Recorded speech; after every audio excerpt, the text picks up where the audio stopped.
Luthuli House, the symbolic pulse of the African National Congress, has seen it all before: intra-party battles, firebrand debates, and infighting.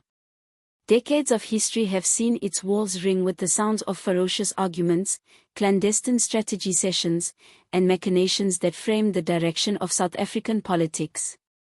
But something happened this time that even battle-hardened party veterans were left reeling from. Piponi faced President Sir Ramaphosa eyeball to eyeball, confronting him head-on over swirling rumors of a global arrest warrant. The air in the room was electric, with tension so heavy that it was palpable. Mkhwanazi, reputed throughout the ANC as a tough-talking firebrand, did not beat around the bush in the presence of major members and powerful elders. He insisted on clarity with a bluntness that shocked the room. Had there actually been an international warrant for Ramaphosa's name, and if there had, why had the president waited so long to speak about it? The charges themselves are breathtaking. For weeks there have been rumors of an international warrant for Ramaphosa's arrest circulating like wildfire, spoken in dark back rooms of power, leaked on late-night telephone calls, and bellowed across the social media landscape. Whether connected with unresolved corruption scandals, foreign entanglements, or mysterious financial scandals, the idea of a sitting South African president being charged with such is virtually unimaginable. Man's confrontation forced the issue into the open in a way no journalist or opposition leader had managed to do. For months, Ramaphosa's critics outside the party had accused him of dodging accountability, of letting silence speak louder than action whenever the pressure grew too loud.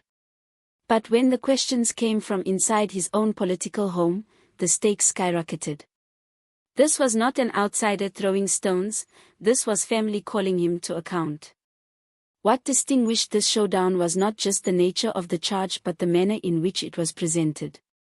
Mkhwanazi did not inquire politely, nor was his questioning wrapped in diplomacy. He probed with raw vigor, charging Ramaphosa with jeopardizing the ANC's credibility and its future. From various sources within the meeting, he slammed his voice, insisting the party could not get entangled in yet another scandal, least of all one with possible international implications.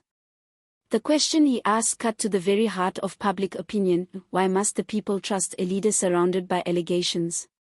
It was political drama but also a risky bet.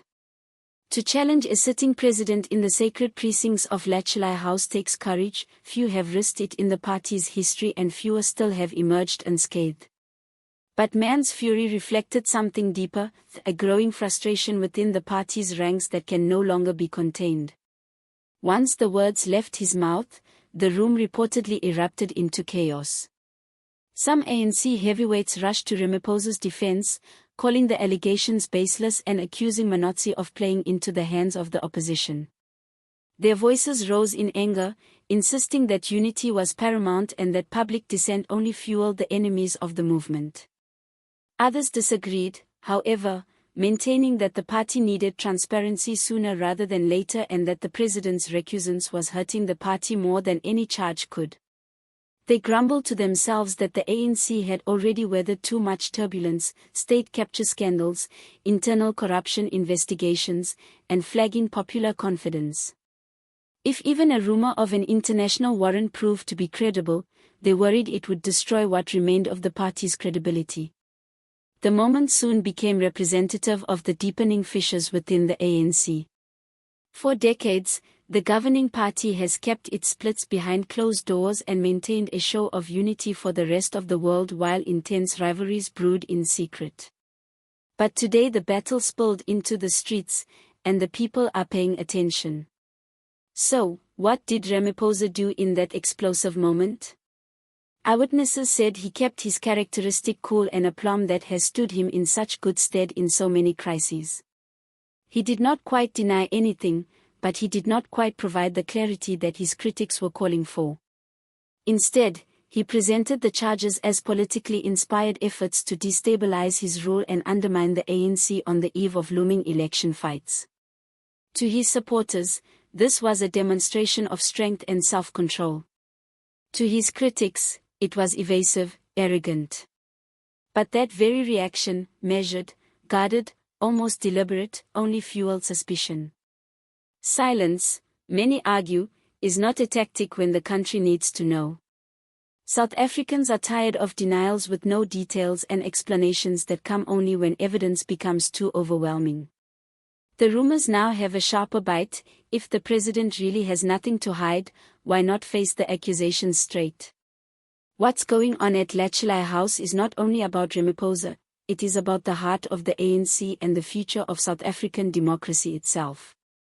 For years the ANC has vowed to renew, to be accountable, and to be transparent. But scandal after scandal, those vows have too frequently rung hollow. And now this showdown has pulled aside the veil. If ANC leaders are now openly raising questions about the president in public, the illusion of cohesion that kept the party together has shattered irreparably. It may be the start of a new awakening politically, one where South Africans no longer settle for scripted responses, rehearsed speeches, and euphemistic assurances but insist on veritable truth. The ANC is now presented with two harsh options. It can shut ranks, stifle opposing voices such as Mkhwanazi, and attempt to cover up the charges the way it has done in the past. Or it can adopt openness, fully investigate the charges, and let justice take its course, however painful or hurtful that process will be. The first path may maintain power in the near term, protecting the leadership from shame and allowing the party to rebound. But the second path could restore confidence in the long term, sending a strong message to the country that no leader, not even a president, is above the law. Which way the ANC goes will determine the course of South African politics for generations to come. The stakes are higher than the party. The voters in South Africa, already disenchanted by decades of economic pain and corruption scandals, are scrutinizing them. Most view this as a test of whether their democracy can still keep its leaders accountable. Civil society groups are already demanding independent investigations, while opposition parties are hardening their criticism, interpreting Ramaphosa's silence as evidence of culpability or weakness. For Ramaphosa, the stakes are huge. A clear, open response might shift momentum in his favor and frame him as a reformer willing to stand up to scrutiny. But delay or stonewalling might obliterate the trust he has labored so hard to establish. Even some of his allies concede privately that if the charges are botched, there will be the making of the scandal that defines his presidency.